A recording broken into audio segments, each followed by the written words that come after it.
স্টুডিওর মধ্যে ঢুকবেন, অনেরের বাতি জ্বলবে, পড়া শুরু করবেন। কণ্ঠের যে জায়গাটা আছে ইন্ডাস্ট্রিতে, আমাদের সাংস্কৃতিক অঙ্গনে, সেই জায়গায় মানে পুরোদমে কাজ করে চলেছেন। দিল্লি থেকে প্রচারিত এই সর্বভারতীয় বাংলা সংবাদ। কণ্ঠের জাদুঘর আমি বলবো। কিন্তু পেমেন্ট খুব কম, মাত্র 7 টাকা। এরপর আসলো 10 টাকা। অনেক বিপদে পড়েছি, না খেয়ে আছি, পানি খেতে গেছি, কিন্তু টাকা ধার করিনি। Just I am running 74 years. আমি কারো কাছে 74টা পয়সা ধার করিনি। মাসে 100-150 টাকা, 200 টাকা হাতে আসতে আমার মনে করতাম কিছু বিশাল ধনী হয়ে গেছি। এরকম মনে হতো। ডিম আমি কিনেছি 1 টাকায় 20টা দেশি মুরগির ডিম। আমরা যে বলি মানুষকে আমার সব পূর্ণ হয়ে গেছে, আমি সংসারে খুব ভালো আছি, নো, আমি ভালো নেই আসলে। তোমার ছবিটা দেখতে দেখতে ঘুমিয়ে পড়ি মা। অনেক দিন ঘুম হয় না, কাজের চাপে, সংসারের এটা সেটা করতে করতে কখন যে সময় চলে যায় টেরও পাই না। মৃত্যু তো সব অবধারিত, মৃত্যু অবধারিত, কুল্লু নাফসিন যায়কাতুল মউত। আমি একা চলি কেন? আমার পিছু টান নেই, আমাকে দেখার কেউ নেই। এই একা চলি, একা ফিরি, একা থাকি, একা রুমে থাকি, এক রুমে থাকি, আমার মতন আমি থাকি। আমার সেদিন মাঝে মাঝে মনে হয় কি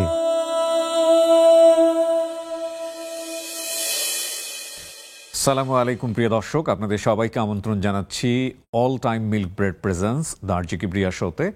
আজকে যাকে নিয়ে এই অনুষ্ঠানটা হচ্ছে তাকে নামে অনেকেই হয়তো বা চিনবেন না, কিন্তু তার কণ্ঠ শোনেননি বাংলাদেশে এরকম মানুষ খুঁজে পাওয়া খুবই মুশকিল। সাম্প্রতিক সময়ে সামাজিক যোগাযোগ মাধ্যম এবং টেলিভিশনে বেশ কিছু ইন্টারভিউ আমি দেখেছি তার, এবং সেই সুবাদে হয়তো অসংখ্য মানুষ তাকে চিনেছেন। বাংলাদেশের অডিও ইন্ডাস্ট্রিতে আমি যদি বলি যে যার কণ্ঠ বিভিন্নভাবে ব্যবহার হয়েছে, সত্য কথা বলতে যেটা যে আমি নিজেও আমার ক্যারিয়ার শুরু করেছিলাম রেডিওতে, কিন্তু তার সঙ্গে আমার এই দ্বিতীয়বার দেখা। যার কণ্ঠ আমি শুনেছি কিন্তু দেখা করার খুব স্বাদ ছিল। রেডিওতে একবার দেখা হয়েছিল এবং আজকে টেলিভিশনে দেখা হচ্ছে। তো এই মানুষটির নাম হচ্ছে সৈয়দ ইসমাত তোহা। অনেকেই তাকে তোহা ভাই বলে চেনেন। আমি খুবই সম্মানিত বোধ করছি আপনাকে আমার অনুষ্ঠানে পেয়ে। সবাইকে সালাম, শুভেচ্ছা। কিবরিয়াকে আমি এমনি পছন্দ করি, আর ওর অনুষ্ঠানে আমি আগেও তো দেখেছি, শুনেছি। যেদিন প্রথম দেখা হলো আমি তখন বলেছিলাম যে কিবরিয়া, আমি সত্যি তোমার প্রত্যেকটা অনুষ্ঠান শুনি এবং মোহিত হয়ে যাই।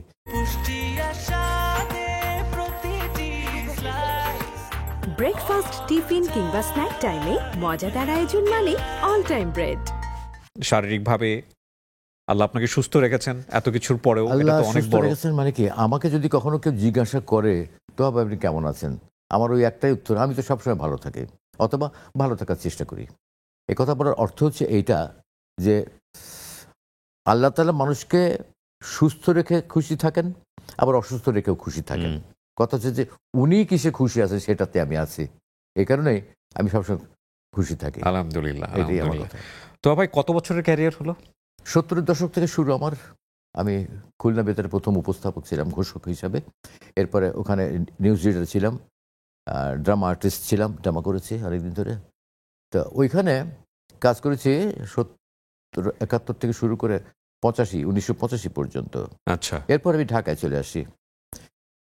ঢাকায় চলে আসার পিছনে একটা ঘটনা আছে, যেটা এই অনুষ্ঠানে না বললে বরং ভালো মনে করি। তার কারণ আমি ওখানে একটা সরকারি চাকরি করতাম পাশাপাশি। হ্যাঁ। তো আমার বাবার 4টে নির্দেশ ছিল আমাকে। 12 বছর বয়সে আমাকে 4টা নির্দেশ দিয়েছিল যে আমি 4টা কথা বলবো, তুই মেনে চলবি। আমি বললাম কি জিনিস? প্রথম শর্ত হচ্ছে কোনোদিন আমানতের খেয়ানত করো না। ইনশাল্লাহ, আলহামদুলিল্লাহ, আমি কোনোদিন কারো আমানতের খেয়ানত করিনি। আমানত কিন্তু আমি ধরো তোমার কাছে কিছু টাকা নিলাম, তোমাকে সময় দিতে পারলাম না, বা আমার কাছে তুমি টাকা নিয়েছো, তুমি দিতে পারলে না, এই যে খেয়ানত, এই টাকা পয়সা না, এটা জিনিস হতে পারে, কথা হতে পারে, মানুষ হতে পারে, অনেক কিছু আমানতের খেয়ানত হতে পারে। তা এই জিনিসটা আমার মনে পড়ে না যে আমি কখনো খেয়ানত করেছি। 2 নম্বর শর্ত হচ্ছে কি, কখনো অবৈধ রোজগার করবা না। আমি সরকারি চাকরিতে, আমি যে চাকরি শুরু করেছিলাম সরকারি, এটা কেউ ছাড়ে না, এরকম সুযোগ কেউ পায় না। অনেক পরীক্ষা টরীক্ষা দিয়ে আমি পেয়েছিলাম। 9 মাস চাকরি করার পর আমি ছেড়ে দিয়েছি। এত ঘুষ আমি যদি না খাই তাহলে আমার ওখানে আমি টিকতে পারি না। এটা কি মানে ছেড়ে দিয়ে আপনি রেডিওতে আসছেন? হ্যাঁ, না রেডিওতে পাশাপাশি ছিলাম, রেডিওটা তো আমার অপশন, ওটা ও আচ্ছা, রেডিওটা ফুল টাইম ছিল না? রেডিও ফুল টাইম ছিল কি না। জব ছিল এটা? ওটা আমি যেখানে ছিলাম ওটা পোর্ট চালনা অথরিটির ওতে ছিলাম আর কি, Okay. ইয়েতে পাবলিক রিলেশনসে। ওকে ওকে। তো পাশাপাশি রেডিওতে আছে, রেডিওতে আমার শুরু, আমার জীবনের শুরু রেডিওতে, এবং ওইটা শুরুটা কেমন করে হলো সেটা আমি একটু পরে আসছি। জি, তো কথা হচ্ছে যে 4টা উপদেশ দিয়েছিলেন, 2টো গেল। 2 নম্বর শর্ত তো ওইটা, হুম। আর 3 নম্বর শর্ত হচ্ছে কি, কারো কাছে কোনোদিন টাকা ধার করবে না, ধার করে চলবে না। মানুষের জীবনে অনেক কষ্ট থাকে, অনেক সময় অনেক বিপদে আপদে পড়ে যায় বা কিছু হয়, তাতে মানুষের টাকা ধার করে বা কিছু। আমার এখন 74 বছর বয়স, আমি just I am running 74 years. আমি কারো কাছে 74টা পয়সা ধার করিনি। এন্টার লাইফে? না, বিশ্বাস করো না কিবরিয়া, আমি কারো কাছে ধার করিনি। আমাকে আল্লাহ ভালো রেখেছেন, অনেক বিপদে পড়েছি, না খেয়ে আছি, পানি খেতে গেছি, কিন্তু টাকা ধার করিনি। আর 4 নম্বর শর্ত হচ্ছে কি, কোনোদিন নেশা করবা না। হুম। আমি কখনো করিনি। এটা তো আব্বার কাছে দেওয়া ওয়াদা, এবং সেটা আমি আজ অবধি মেনে চলছি। আর ব্যক্তিগতভাবে আমি যেটা করেছিলাম সেটা হচ্ছে বাবা মায়ের প্রতি যে দায়িত্ববোধটা আমি কোনো অবহেলা করিনি আমার মনে হয়, তাদের মৃত্যু আগ মুহূর্ত পর্যন্ত। এটা হচ্ছে কি যে বাবা মার দোয়া যে কত বড় একটা জিনিস, সেটা যারা পেয়েছে তারা জানে। জি। কারণ আমি আমার কর্তব্য থেকে অবহেলা করি না। বাবা মার জন্য নিশ্চয়ই দোয়া করেছেন, তারা আজকে আমি এই পর্যন্ত আসলাম কি করে। আমি এসেছিলাম এই ঢাকা শহরে 500 টাকা হাতে করে নিয়ে, 500 মাত্র। হ্যাঁ, তো আল্লাহ অশেষ রহমতে আমার মাথায় একটা ছাদ আছে, আমার একটা বাহন আছে, থাকি সুখে শান্তি, কারো চিন্তা নেই যে আমার কাছে কেউ টাকা পাবে, এরকম চিন্তা নেই। আজকাল মানুষের টাকা পেলে ফোন বন্ধ করে রেখে দেয় অথবা সিম চেঞ্জ করে। আমার সেই প্রথম সিম যেটা, ওই আজ অবধি সেটাই আছে। আজ অবধি একই আছে এবং থাকবে তাই, কারণ আমার কাছে কেউ টাকা পায় না। তো এইভাবেই চলছে আর কি। জি, আমি যদি একটু রেডিওর গল্পটায় আসতে চাই, মানে রেডিওতে আপনি যারা কণ্ঠে ভালো, উচ্চারণে ভালো, তারাই বাংলাদেশ বেতারে যেত, এটা তো বেসিক। আপনার যাওয়ার গল্পটা কি আসলে, যেটা আপনি বলছেন না, আপনি কেন গেলেন রেডিওতে? আমার বাবা ছিলেন খুলনা শহরের একজন খ্যাতিমান চিকিৎসক। জি। পাশাপাশি উনি ধর্ম প্রচার করতেন, তারপরে গবেষণা করতেন, কোরআন বাইবেল বেদ তার মুখস্থ ছিল। আচ্ছা, এরপরে অনেক বই লেখালেখিও করতেন। আমাদের বাসায় রেডিও ছিল একটা, তখন বড় একটা রেডিও ছিল। রেডিওটা আমরা যেমন এখন রেডিও অন করলে এমনি শুনতে পাই, তখন কিন্তু ওই সিস্টেম ছিল না। ধরো তোমার 7টার সময় নিউজ শুনবা, তা কমপক্ষে 2-3 মিনিট আগে রেডিওটা ওপেন করতে হবে, খুলতে হবে। ওখান থেকে বাল্ব আছে, বেশ কিছু বাল্ব আছে, তারপরে জ্বলবে। আমি যখন ছোট ছিলাম আমার মাকে বলছিলাম যে, মা এর মধ্যে মানুষ কথা বলে, আমি কারা কথা বলে একটু দেখবো। আরে না, তুই তো আমার বড় হয়ে গেছিস, তুই দেখতে পারবি, ওর মধ্যে যেতে পারবি না। এরকম আমাকে আমার মনে একটা কিউরিওসিটি থেকে গেল, মা মানুষটা দেখতে পাবো না। আমাদের 3তলা বাড়ির দোতলায় একটা বড় উঁচু টেবিলের উপরে রেডিও ছিল, তাতে আমি ধরতে না পারি। তো ওটার সঙ্গে প্লাগ লাগানো থাকতো, ইলেকট্রিক তো। আমার বাবা ডাক্তারের করে নিচে তলায় dispensary, patient room, laboratory room, এগুলো, তারপরে রান্নাঘর, বেডরুম আছে। সবাই মানে দিনের বেলা সব কাজ সেরে রাতে গিয়ে উপরে থাকতাম আর কি। আমার ওই যে কিউরিওসিটিটা, ওই মানুষ দেখবো বলে একটা টেবিলের পাশে চেয়ার নিয়ে পিছন দিক দিয়ে বোর্ড খুলতে গিয়েছি। বোর্ডটা খুলতে গিয়ে কারেন্ট লেগে পড়ে গেছে, আমি ওখান থেকে রেডিও সহ। ওই যে উপর থেকে সব পড়ে গেলে যে শব্দটা হয়, ওই শব্দটার কারণ নিজের থেকে আব্বা উপরে চলে আসছেন, আম্মা উপরে চলে, এখানে কি করছিস তুই? ওখানে ছোট ছোট মানুষ যারা কথা বলে তাদেরকে দেখবো, আমি একটু দেখতে চাচ্ছি। মা বললো তো আছে, তখন আম্মাকে একটু গাল বন্ধ করে যে, তুমি তাকে এই সময় তো আলতার কথা শেয়ার কর, বলে ওকে আমি এতবার বুঝাই তো বুঝবে নাকি? ওই যে মাথার মধ্যে ঢুকেছে আমার কারা কথা বলে।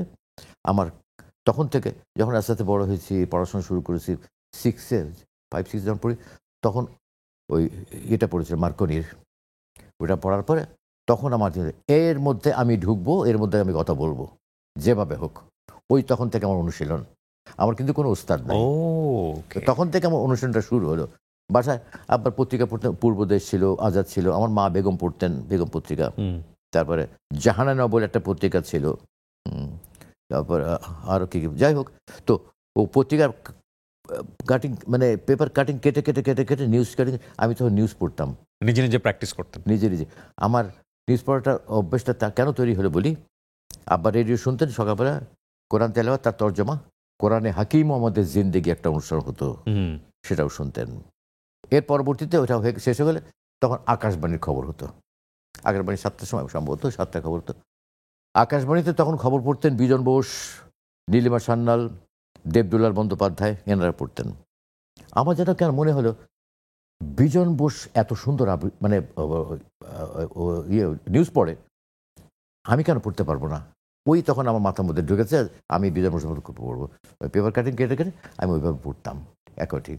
আমি একটা ছোট্ট উদাহরণ দিই, আজও আমার কানের মধ্যে ভাসে ওই জিনিসটা। বিজন বোসের স্টাইলটা ছিল একটু অন্যরকম, ভারী কণ্ঠ। আর একটা কথা মাঝখানে বলি, কণ্ঠ ভারী হলেই যে ভালো হবে, সবার উপস্থাপনা, এটা কিন্তু না। এটার মধ্যে কণ্ঠের অনুশীলনটা লাগবে, চর্চা লাগবে। তারপরে মূল কথা হচ্ছে ক্ষুধাপ্রত জিনিস। আল্লাহ যেটা দান করবে সেটা। আমার কণ্ঠ খুব চিকুন ছিল একসময়। আমার মা বলতো কি যে, তুই তো মেয়ের মতো কথা বলিস, মেয়েদের মতো। তা আমার এসএসসি পরীক্ষা দেওয়ার আগে থেকে আমার গলা ভারী হওয়া শুরু হয়ে গেল। যাই হোক, মজার ব্যাপার। এই পেপার কাটিং কাটতাম মাঝে মাঝে কেটে কেটে। ইভেন স্কুলে যাওয়ার সময় কিন্তু থাকতো আমার কাছে। আমি একদম ফার্স্ট বেঞ্চে বসতাম না, যদিও পড়াশোনায় ভালো ছিলাম। তো 2-3টা বেঞ্চে পরে মাঝে মাঝে পড়তাম আর কি। তখন একদিন টিচার আমাকে বলছে যে, এই ও কী করে দেখতো। তো পাশের এক ফ্রেন্ড, ক্লাস মানে সহপাঠী, স্যার ও খবর পড়ে। মানে এইদিকে ডাকলাম আমাকে, দেখে বলতো, পড়ছিস, কী পড়ছিস, পড়ো। তা আমি পড়লাম। তা আমার মাথায়, বাহ তুই তো চমৎকার পড়িস, খুব ভালো। তো ক্লাসের মধ্যে এরকম করবি না, বাসায় বসে প্র্যাকটিস করিস। বাসায় বসে করতাম, আবার যখন শুতে পেতাম চলে আসতাম। কিন্তু স্কুল কলেজ কখনো ফাঁকি দিইনি আমি, পড়াশোনা ফাঁকি দিইনি কখনো। ক্লাসে পড়া ঠিকই পড়ে যেতাম। উনি যে আমাকে সেদিন জিজ্ঞেস করতেন যে, তোর আজকে এইটা সাবজেক্ট আছে, এটা আমাকে বল, আমি বলতে পারতাম। তো এইভাবেই আমার শুরু। 69-এ রেডিও বাংলা, রেডিও পাকিস্তান খুললাম। তারপর আস্তে আস্তে রেডিও বাংলাদেশ স্বাধীনতা হলো। পর ওখানে তখন আঞ্চলিক অনুষ্ঠান হতো না, তখন হলো রেডিও বাংলাদেশ খুলনা। এখন যেটা বাংলাদেশ বেতার খুলনা হয়েছে বা বাংলাদেশ বেতার ঢাকা হয়েছে, তখন তো রেডিও ছিল আর কি। তখন ওটা বাদ দিতে পরবর্তীতে বাংলাদেশ বেতার খুলনা হলো। অডিশন শুরু হলো কীরকম, হঠাৎ একদিন ওনারা অ্যানাউন্স করলেন যে এখানে আমাদের আঞ্চলিক অনুষ্ঠান শুরু হবে, কিছু ভালো উপস্থাপক, ঘোষক ঘোষিকা নেওয়া হবে। এই তখন কিন্তু সংবাদ পড়ার কোনো সিস্টেম, মানে সংবাদ হতো না। আমি চর্চা করতে করতে এমন একটা পর্যায়ে চলে গেলাম, আমার দৃঢ় বিশ্বাস ছিল যে আমি যদি অডিশনে পাস করি তাহলে আমি নিশ্চয়ই সাকসেসফুল হব। ওই বিশ্বাসটা আমাকে কাজে দিল। আমার কোনো ওস্তাদ ছিল না, বিজন বোসকে আমি করতাম। আমি ছোট্ট করে একটা কথা বলি, যে কানে রাখতে আগে বলছিলাম, উনি কীভাবে পড়তেন।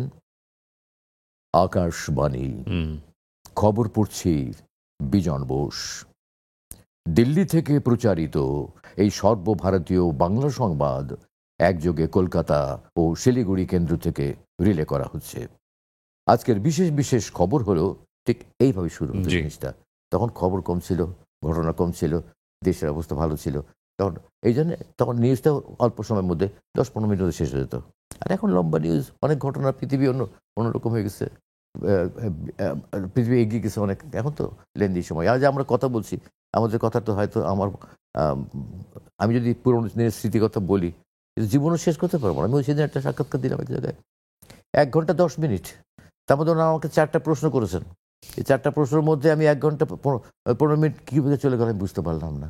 এই যে আপনি পুরো ভোকাল এই বয়সে এসেও মডিউলটা চেঞ্জ করে ফেললেন একটু আগে, বিজন বসরই হোক আর যাই হোক, এবং এই আপনি পুরো জীবনে বহুবার এটা চেঞ্জ করেছেন। ভয়েসের থ্রোয়িং বলি, যখন যেটা ডিমান্ড করে সেইভাবে ভয়েসটা দেয়া, এবং আপনি কারোর কাছে শেখেননি। এটা আপনি কিভাবে করেছেন? কারোর কাছে শিখিনি, আমি শুনে শুনে শিখেছি। আমার একটা জিনিস কি, একজন সঙ্গীত শিল্পী হোক বা নৃত্যশিল্পী হোক বা যে কেই হোক, কোনো একটা কাজ করতে গেলে তার একটা ওস্তাদ লাগে, তার পিছনে অনুপ্রেরণা লাগে। কার জিনিস, ধরেন একটা মহিলা হোক, একটা মেয়ে হোক, গান শিখছে, অমুক শিল্পীর গানটা তার কানে লেগেছে, ভালো লাগছে, গান শিখতো। এবার গানের টিচার কাছে যেত। সব আমার কিন্তু কোনো টিচার ছিল না, আমাকে কেউ শেখায়নি, আমি নিজেকে তৈরি করেছি এভাবে। তো যখন অডিশন দিলাম বেতারে, প্রথম যখন অডিশন চিঠি পাওয়ার জন্য ওরা আবেদন জানালো, দিলাম, 3rd ডেতে আমার অডিশন দিচ্ছিল আর কি, প্রায় 200-200-র উপরে। ছেলে মেয়ে অডিশন দিয়েছিল। তারপরে আমি যখন মানে ভেতরে অডিশন দিতে গেছি তখন ওনারা আমাকে বললেন কি যে স্টুডিওর মধ্যে ঢুকবেন, অনেরের বাতি জ্বলবে, পড়া শুরু করবেন, আর যখন নিভে যাবে তখন নিভে যাওয়ার আগ পর্যন্ত সাইলেন্ট থাকবেন। আমি বুঝে গেলাম। যথারীতি ওরকম আমিও গেছি, আমার নাম বলেছি, ঠিকানা বলে তারপরে শুরু করেছি। অল্প সামান্য পড়তে না পড়তে আমাকে ভিতরে ডেকে বলেন কি তুমি কি আগে কোনো কাজ করতে কোথাও? না তো। তুমি এত এত করে মানে ফুল যেভাবে নিয়ম সেভাবে তুমি এভাবে দিলে কি করে? যেটা আমি অভ্যেস করছি ছোটবেলা থেকে এই করতে করতে। তো একটা জিনিস কি, মানুষ যদি কোনো কিছু হওয়ার জন্য আশা করে বা বড় কিছু করতে চায়, একান্ত মনে চায়, একান্ত মনে চায়, আল্লাহ তা কবুল করেন।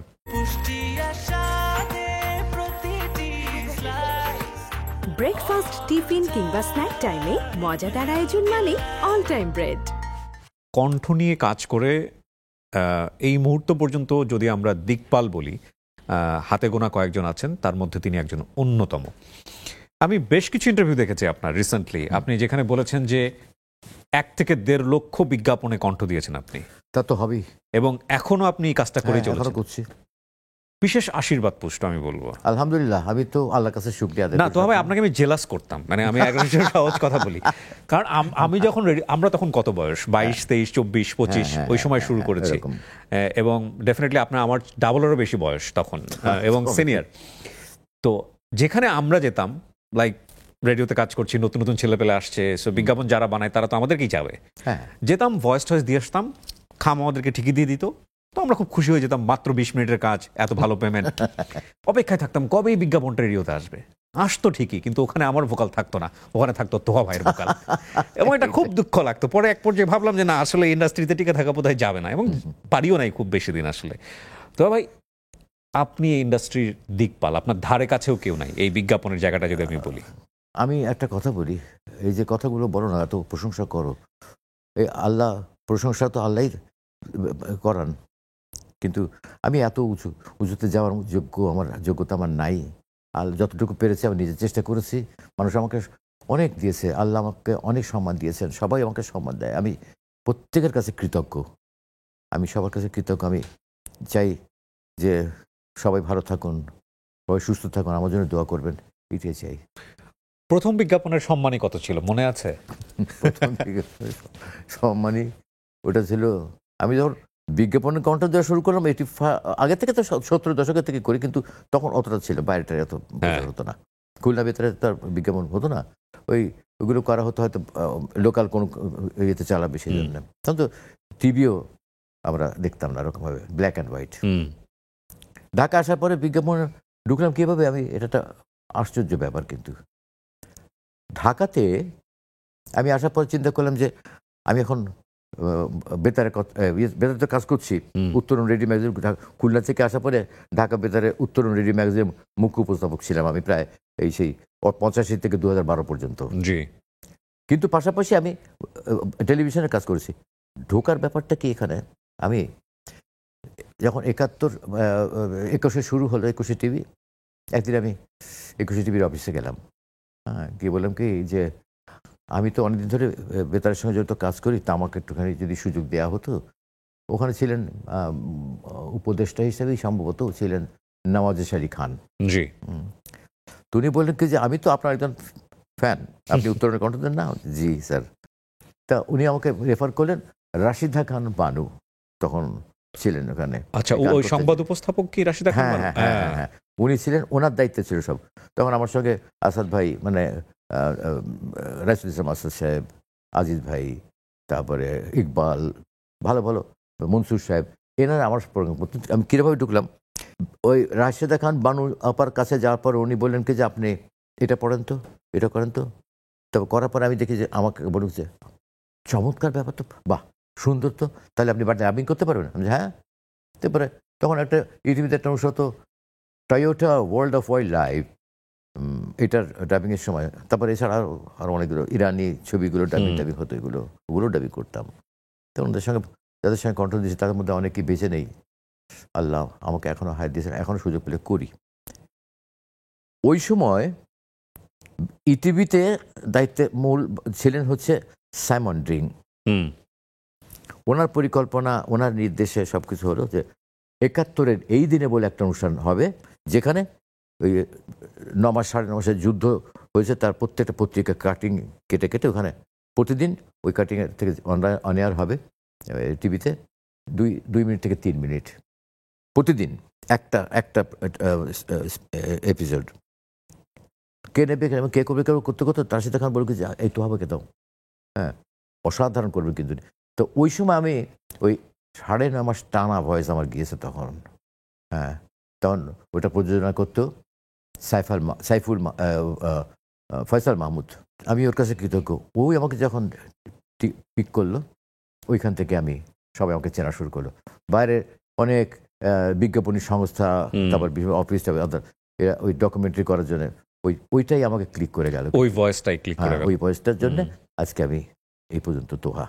আপনি দেখেন, আপনি এমন একটা জায়গা চেয়েছেন যেই ফিল্ডে কাজ করে স্টার হওয়া, তারকা হওয়া কিন্তু খুব সহজ কোনো ব্যাপার খুবই নয়। কঠিন, খুবই কঠিন। কিন্তু আপনি হয়েছেন, এবং আমি আপনার এই কনিষ্ঠতার জন্যই কিন্তু আপনি হয়েছেন। আমি চাকরি করতাম তো ঢাকায় এসে, আমি প্রথম যখন রেডিওতে কাজ করতাম সারাদিন তো পড়ে থাকতাম একা, কোনো কিছু নেই।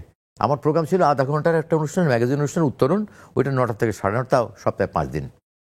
এই করতে করতে মনে করতাম সারাদিন যে আল্লাহ আমি সারাদিন কী করবো, ওই কটা পয়সা দিয়ে কী হবে আমার, আমি তো কিছু করতে পারছি না। ওই যে বললাম আগে যে ৫০০ টাকা হাতে করে নিয়ে এসেছি, ওইভাবেই রেডিও থেকে কিছু পেতাম। তো আল্লাহর অশেষ রহমত, একদিন ওই বায়তুল মোকাররম স্বামীতে যাচ্ছি, তো হঠাৎ আমার একটা অফিস দেখে মনে পড়ে ঢুকি দেখি কি হয়। তো ওইটা একটা ইন্ডাস্ট্রি হেড অফিস। আমি ওখানে গিয়ে বললাম যে ভাই আপনাদের এমডি সাহেব বা চেয়ারম্যান সাহেব আছেন কি?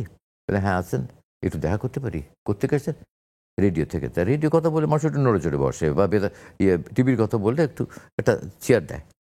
তা আমাকে এরকম বলার পরে ওরা এমডি সাহেবের কাছে আমার কথা বললে, এমডি সাহেব নিজে বলে কি শিগগির ডাকো ওনাকে। হ্যাঁ, কেন এসছে দেখি। ওনার সঙ্গে কথা বলতে বলতে এক পর্যন্ত আমাকে আপনার মতো মানুষ আমার দরকার। কেন ওই যে আমি বলেছি যে আমি সরকারি চাকরি ছেড়ে দিচ্ছি, খুলনা আমার বাড়ি, আমার বাবা অমুক করতেন তমুক করতেন, আমি এই কাজ করি। উনি কেন যেন আমাকে আপনি কবে জয়েন করবেন, আমি আপনাকে চাই। ওই যে তখন তার কথা করতে তার পরের মাসেই জয়েন করলাম আমি। এইভাবে চলতে থাকলো। ওরই মাঝে একবার সময় করে আমি ইটিভিতে গেলাম। এই শুরু হলো একসঙ্গে কাজ করা, এমনি চাকরির পাশাপাশি বেতার, ওখানে উত্তরণ ম্যাগাজিনও করতাম, আবার কণ্ঠ দিতাম। এবং এই কণ্ঠ দেওয়াটা কিন্তু ভালো পয়সা, আমি যতদূর জানি বিজ্ঞাপনে কণ্ঠ দেওয়া তো ভালো পয়সা।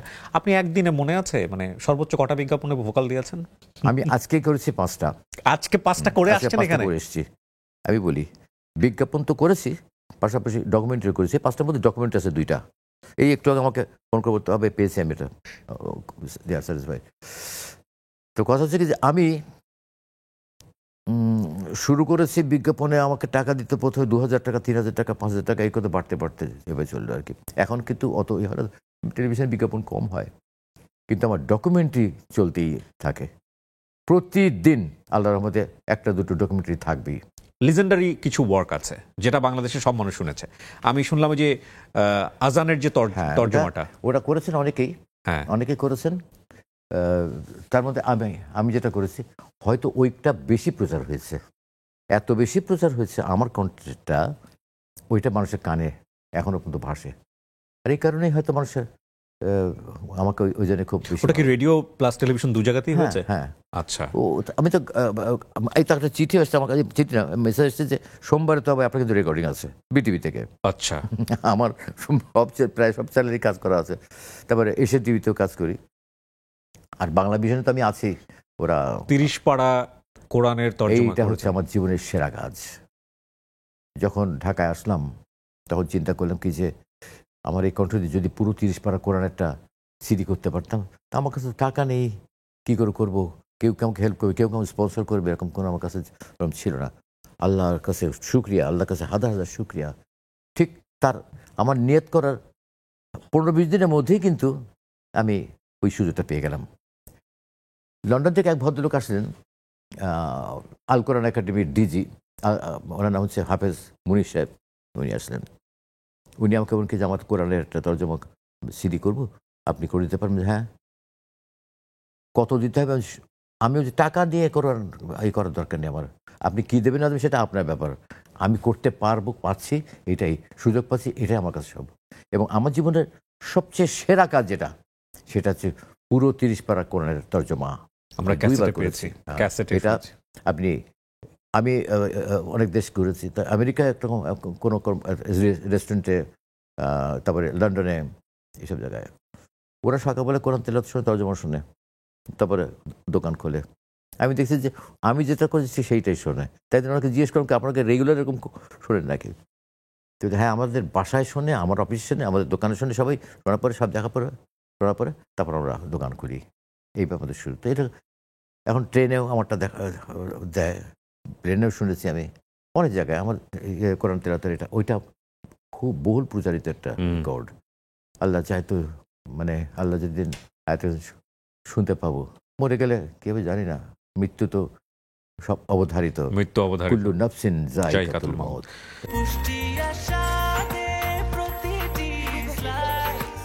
ব্রেকফাস্ট, টিফিন কিংবা স্ন্যাক টাইমে মজাদার আয়োজন মানে অল টাইম ব্রেড। তো ভাই, আপনি আমাকে আজকে কবিতা শোনাবেন বলছিলেন। নীলা নিকি খান অসাধারণ কবিতা লেখেন। আমি একটু বড় হ্যাঁ। শুনে নিই। আজ আমি অনেক ভালো আছি। আমার হৃৎপিণ্ডের কার্ডিয়াক পেশিতে যে নিঃশ্বাসগুলো তোমায় খুঁজে ফেরে, হয়রান হয়ে নীল কষ্টে ডুকরে কাঁদে, সেই নীরব কষ্টের একটি ক্ষুদ্র অংশ তুমি অনুধাবন করনি কখনো। আমাদের অতীত নামের একটা অধ্যায় ছিল, একান্ত দুজনের। তুমি তা কেটে কুচি কুচি করে ছুঁড়ে ফেলে গেছো আমার অসহায়ত্বের আবরণের ওপরে। আমি ফ্যাল ফ্যাল করে শুধু অপ্রেমের আয়নার দিকে তাকিয়ে রইলাম। তোমার সবটুকু অহংকার আর উগ্রতার গ্রাসে নিজেকে বিলীন করলাম নীরবতায়। সামাজিকতা, মানবিকতা আর নম্রতার গভীর অগ্নিকুণ্ডে পুড়িয়ে দিলাম নিজের চাওয়া পাওয়াগুলো এক নিমিষেই। শুধু শুধু তোমার সুখের জন্যে আমি চোখ বন্ধ করে হেঁটে গেলাম মহাজঞ্জাটের রাজপথে। আঘাতে চূর্ণ বিচূর্ণ রক্তাক্ত আমার নিথর দেহে পারিবারিক পরিচয় প্রতিটি রক্ত কণিকায় এঁকে দিয়ে স্লোগানের পোস্টার হুঙ্কারে।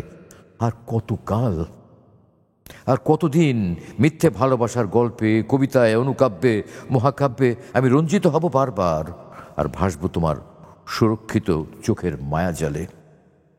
তুমি স্বপ্ন কেড়ে নিয়ে স্বপ্নের কথা লেখো অবলীলায়। আমি পথভ্রষ্ট হয়ে তোমার লিখনির প্রতিটি শব্দে কলমের আঘাতে আহত হই, নীরবতার অনুধাবনে, অসারতায়, জটিলতায়, অপারগতায়। পর করে দিলে খুব চেনাই আমাকে, আর আমার দেয়ার নামটা অন্য কারো গলায় ঝুলছে উপহারে, ভালোবাসার অহংকারে, তোমার নতুন অভিসারে। এভাবে নীরবে কষ্ট নিয়ে বেঁচে থাকা বড় কঠিন মনে হলেও বেঁচে থাকতে হয় আমাকে। সূর্যের মুখোমুখি সূর্যমুখী হয়ে স্রোতের বিপরীতে খ্যাপা ঢেউয়ের সাথে, পাগল পবনের সাথে, উজান ভাটায় ডানা ভাঙা পাখির অর্থহীন চিৎকারে আমি বেঁচে থাকি প্রতিটা দিন।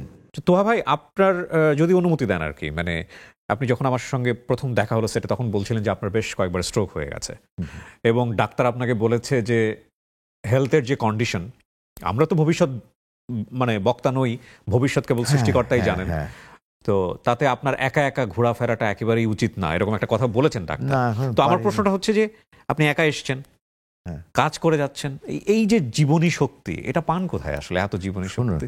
মানুষ যত বয়স হয় না, মানুষের যখন রিটায়ারমেন্টে যায়, আমি বিদেশে দেখেছি 50+ যারা, তারা কিন্তু খুব অ্যামিউজ করে, খুব এনজয় করে অনেক কিছু, তাদের কাছে শিখেছি আমি। এবং যত বেশি কাজ করবা তত ভালো থাকবা। একজন মানুষ রিটায়ারমেন্টে চলে গেলে, যখন দেখা যায় সরকারি চাকরি করতে রিটায়ারমেন্টে গেলে, সে মনে করে আমার দ্বারা আর কিছুই হবে না, এই আমি শেষ হয়ে গেলাম, আমার আর কেউ নাই, হতাশায় ভোগে। তখন এই হতাশায় ভোগা যাবে না। আমাকে কয়েকজন জিজ্ঞেস করেছেন, তো ভাই আর কতদিন ভয়েস দেবেন? আল্লাহজি কদিন রাখেন আমার কণ্ঠ, যে কদিন মানুষে আমাকে চায় আমি দেব, কিন্তু আমার কণ্ঠে কোনো বয়স নেই।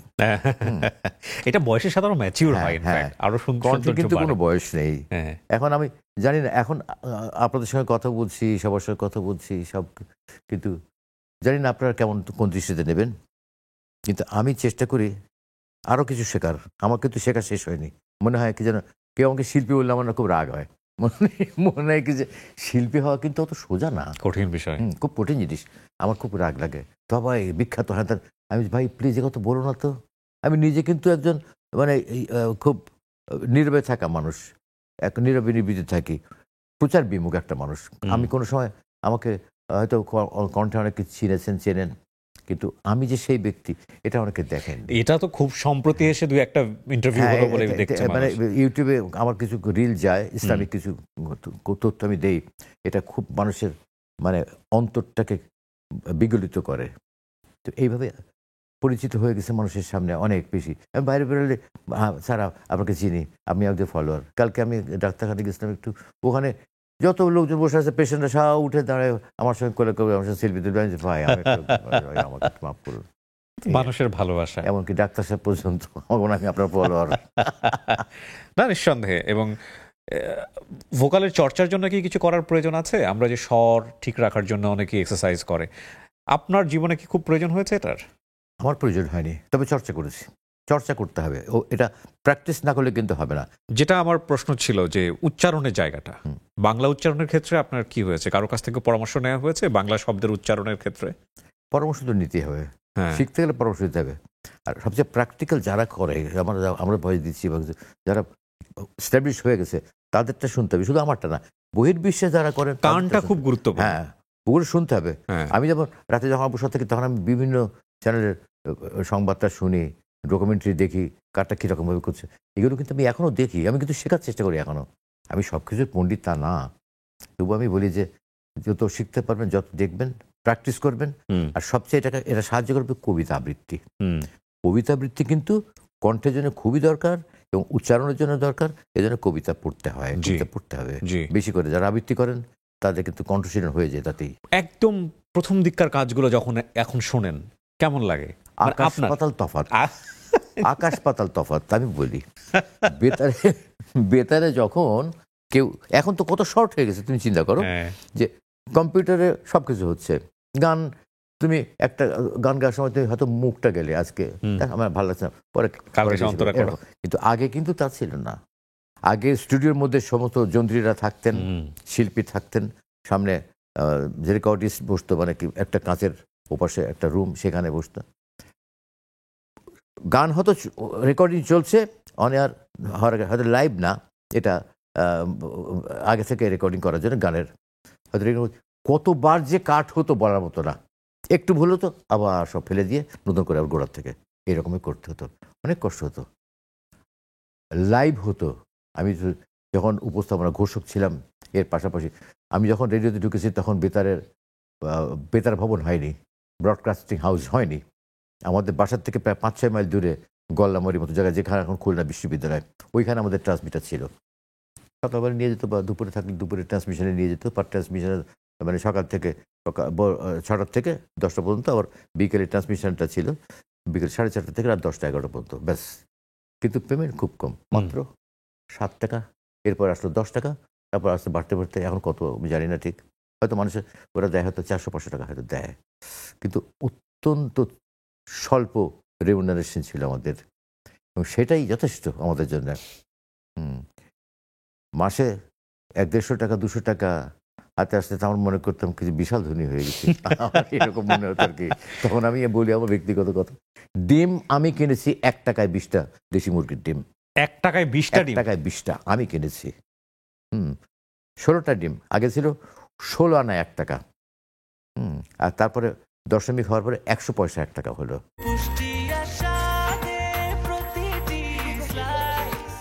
ব্রেকফাস্ট, টিফিন কিংবা স্ন্যাক টাইমে মজাদার আয়োজন মানে অল টাইম ব্রেড। প্রায় 50 বছর, আমি যদি ভুল না বলে থাকি, বাংলাদেশের জন্মলগ্ন থেকে তিনি কণ্ঠের যে জায়গাটা আছে ইন্ডাস্ট্রিতে, আমাদের সাংস্কৃতিক অঙ্গনে, সেই জায়গায় মানে পুরোদমে কাজ করে চলেছেন, এবং এখনও এই বয়সে এসেও তিনি নিয়মিত কাজ করে যাচ্ছেন। নিঃসন্দেহে এটা সৃষ্টিকর্তার আশীর্বাদ, এ ব্যাপারে কোনো সন্দেহ নাই। কারণ এই বয়সে মুখের দাঁত থাকে না, শরীরে শক্তি থাকে না একা চলার, সেখানে আল্লাহ আপনাকে এখনো কাজ করার শক্তি দিয়ে যাচ্ছেন, 4টা-5টা করে ভয়েস দিয়ে যাচ্ছেন। এবং এই তোমার সঙ্গে আজকে কাজ করতে এসেছি আমি শুধু ছটফট করছি কখন পৌঁছাবো। আমি খুব নিয়ম মেনে, সময় মেনে চলা মানুষ, কিন্তু আমাকে এখানে 9টা 15-তে আসার কথা বলা হয়েছে, আমি 9টা 5-এ ঢুকেছি। রেডিওর যুগটা বোধহয় হারাই ফেললাম। আমরা জানি যে এফএম একসময় তুমুল জনপ্রিয় হ্যাঁ, ছিল, অনেক জনপ্রিয়, খুব হ্যাঁ। জনপ্রিয় ছিল। আমাদের হাতেই তো উঠলো, পরে হ্যাঁ, আবার আমরাই তোমরাই দেখলাম তো যে করছো, তোমরাই তো শুরু করছো তোমরা। মানে এটা তো বেতার তো কেউ শুনতো না, বেতারের কোনো অনুষ্ঠান কেউ শুনতো না, সব এফএম রেডিও নিয়ে বসে থাকতো। শুধু তাই না, গ্রামগঞ্জে রাস্তাঘাটে চলাফেরা এখানে সব জায়গায় মানে FM এফএম রেডিও। এটা কত জনপ্রিয় হয়ে গেছে, তাদের পঠন বলন সবকিছু মানে অসাধারণ, মানুষের সঙ্গে মানে মিশে যায়। আমি বেতারের একটা নিয়ম কি যে খুব শুদ্ধভাবে বলতে হবে, প্রত্যেকটা লেখা যা আছে সেই লেখা দেখেই পড়তে হবে। হ্যাঁ, একেবারে ঠিক এর মতো রোবটের মতো কাজ করতে হবে এরকম। আমি উত্তরণ করতাম যখন, আমি বললাম কি দেখেন আমি ওভাবে করতে পারি না, আমাকে একটু ফ্রি করে দেন। আপনারা 24 ঘন্টা রেডিওর মধ্যে 23.5 ঘন্টা শুধু সরকার নিয়ে কথা বলেন আর গান বাজনা করেন, আধা ঘন্টা অন্তত শ্রোতাদের জন্য ছেড়ে দেন, একটু বিনোদন দেন। তা ওইটা আমি প্রপোজাল দিয়েছিলাম, ওনারা রাখেননি, সেখানেও সরকারের কাছে ঢোকা শুরু হয়ে গেল। তো ওই কারণে আমার মনটা ভালো না যে না ওখানে আর কাজ করবো না এভাবে, কারণ ভালো লাগে না। এখানে সব জায়গায় সরকারের কথা, আপনি টেলিভিশন বিটিভি দেখেন, ওখানে তো সরকারের কথাই চলতে থাকে, আধা ঘন্টার অনুষ্ঠানে আপনার 28 মিনিট চলে, এরকম। এটা তো ঠিক না। এটা আমাদের সরকারি গণমাধ্যমের একটা মানে গণচিত্র যেটা আমরা বলি, যে এটা থেকে বের হওয়াটা জরুরি। বাট এখন তো অল্টারনেটিভ মিডিয়া আছে, সেখানে মানুষ যায়, ফেসবুক আছে, ইউটিউব আছে, সেখানে মানুষ প্রত্যেকেই যার হাতে ফোন আছে সেই এখন একটা মিডিয়া। হ্যাঁ, সো ওইটা একটু অন্য প্রসঙ্গই। আপনি বোধহয় আরেকটা কবিতা শোনাতে চাচ্ছিলেন আমাদের। নীলানিকির কবিতা অনেক ভালো, উনি লিখেন। বিশেষ করে বাবা মার সম্পর্কিত কবিতাগুলো আমার কাছে প্রেমের এবং বিরহের কবিতা সবচেয়ে ভালো লাগে। তা মায়ের একটা মায়ের ব্যাপারে নিয়ে উনি একটা চিঠি এই কবিতা লিখেছেন। ওনার সেই বইটার নাম হচ্ছে নির্মম সত্যের ভগ্নাংশ। মায়ের ছবিটা, তোমার ছবিটা দেখতে দেখতে ঘুমিয়ে পড়ি মা, অনেক দিন ঘুম হয় না, কাজের চাপে সংসারের এটা সেটা করতে করতে কখন যে সময় চলে যায় টেরও পাই না। যেভাবে ঘুম না এলে আমার চোখে তোমার ঘুমই পালিয়ে যেত, আজ আমার ঘুম নিয়ে কেউ ভাবে না মা। ভাবার মতো সময় কারো নেই, যে যার মতো যার যার কাজে চলে যায়, আমিও তাই করি। কাজ শেষে আবারও যে যার মতো হয়ে যায়। আমার এত ব্যস্ততা, তবু তোমার কথা মনে পড়ে মা, যখন কেউ আর অপেক্ষা করে না সামনের দরজায় দাঁড়িয়ে। এখন আমাকেই নিজ হাতে দরজা খুলতে হয় মা। তাই ঘুম না এলে তোমার ছবিটা দেখতে থাকি, অনেক অনেক স্মৃতি মনে পড়ে যায়। তারপরে কখন যে ঘুম এসে যায় জানতে পারি না মা। এই ছোট্ট কিন্তু সুন্দর। আপনার পরিবার, কে কে আছেন পরিবারে? আমার 2 কন্যা, 1 ছেলে সন্তান। আল্লাহর রহমতে মেয়ে দুটোকে বিয়ে দিয়েছি, ওরা ভালো আছে আলহামদুলিল্লাহ, খুব সুখে আছে। আল্লাহ ওদেরকে সুখ দান করুন, আরও সবাই ভালো থাকুক দোয়া করি। একজন থাকে দেশের বাইরে প্রবাসী জীবনযাপন করে, যুক্তরাজ্যে থাকে, ও পেশায় চাকুরিজীবী। চাকুরিজীবী হলে চিকিৎসকের সঙ্গে আছে আর কি, চিকিৎসকই বলা চলে। দ্বিতীয়টা এখানে ঢাকায় বনানীতেই থাকে, ওর হাজবেন্ড হচ্ছে পাইলট, ওখান থেকে এখন হচ্ছে ক্যাপ্টেন হয়ে গেছে। বড় মেয়েটা থাকে, ছেলে ছিল আমেরিকাতে, ও চলে এসছে, এখন আমার কাছেই থাকে। আপাতত কিছু করছে না, আবার হয়তো চলে যাবে এই। আর আমার কেউ নেই বলতে গেলে। বা মানে স্ত্রী বিয়োগ সবার তো হয়েছে অনেক সবকিছু আগে। পূর্ণতা হয় না, সবার সবকিছু পূর্ণ হয় না, এটা সত্যি কথা বলতে হয়। এটা অকপটে বলতে চাই আমিও। আমরা যে বলি মানুষকে আমার সব পূর্ণ হয়ে গেছে, আমি সংসারে খুব ভালো আছি, নো, আমি ভালো নেই আসলে। আমি একা চলি কেন? আমার পিছু টান নেই, আমাকে দেখার কেউ নেই। এই একা চলি, একা ফিরি, একা থাকি, একা রুমে থাকি, এক রুমে থাকি, আমার মতন আমি থাকি। আমার সেদিন মাঝে মাঝে মনে হয় কি যে হঠাৎ করে যদি কিছু চলে যাই, তখন তো কেউ মনে করতে পারবে না কখন চলে যাবো, আল্লাহ ছাড়া কেউ জানে না। আল্লাহই জন্ম দিয়েছেন, আল্লাহই দিয়ে যাবেন, কিন্তু আমার কোনো পিছনে না। এই কেউ যে একজন আমি বাইরে চলে গেলে ছটফট করবে, আমি তার জন্য অপেক্ষা করছি, আমার জন্য অপেক্ষা করছে, সে আমি আসতে তারপরে খাবে, খেতে বসবে, এরকম কোনোদিন আমি পাইও নি, আমার কপালে হয়ও নি। এই অশান্তিটা থেকেই আমার রয়ে গেল। যাবে। এই অসুখের ব্যাপারটা সবার রয়ে সব যাবে। সব দিক বোধহয় পূরণ হয় না, পূর্ণ এবং হয় না কখনো। এবং এই এই অপূর্ণতা, অপূর্ণতাকে মানে নিজের মনে করে ওইভাবেই একদিন চলে যেতে হবে। এই অপূর্ণতা এক ধরনের চালিকা শক্তি জীবনের। সবার যদি সব দিক থেকে পূর্ণ হয়ে যেত তাহলে তো জীবনে হয়তো বা গতি থাকতো না, হ্যাঁ হ্যাঁ, তাই তো। তাই না? তো ভাই, আপনার জন্য দোয়া আছে মন থেকে, এবং আপনি খুব ভালো ভালো কাজ করেন, আরো এই দোয়া করছি ইনশাল্লাহ ইনশাআল্লাহ। আর আপনি সুস্থ থাকেন সেই দোয়াও থাকলো। আপনি আমার ডাকে সাড়া দিয়ে আজকের অনুষ্ঠানে এসেছেন, সেটা আমার জন্য অনেক সম্মানের। আমি নেক্সাস টিভির কর্তৃপক্ষকে এবং যারা অনুষ্ঠানটা প্রযোজনা করেছেন, আমার সঙ্গে কিবরিয়া আমার খুব কাছের একটা মানুষ, ওকে আমি খুব স্নেহ করি। ওর সঙ্গে আমার আবার বসতে হবে এটা আমি কখনো ভাবিনি। আমি প্রত্যেকের কাছে কৃতজ্ঞ, দর্শক শ্রোতাদের কাছে কৃতজ্ঞ। আপনারা সবাই ভালো থাকুন, আমার জন্য দোয়া করবেন। আমার বাবার কাছে দেওয়া 4টা ওয়াদা আপনারা মেনে চলবেন, দেখবেন আপনারা ভালো থাকবেন। প্রিয় দর্শক এবং শ্রোতা, এই ছিল আমাদের আজকের আয়োজন। যারা তখন আমাদের সঙ্গে ছিলেন তাদেরকে ধন্যবাদ জানিয়ে আমরা শেষ করছি। সালামু আলাইকুম।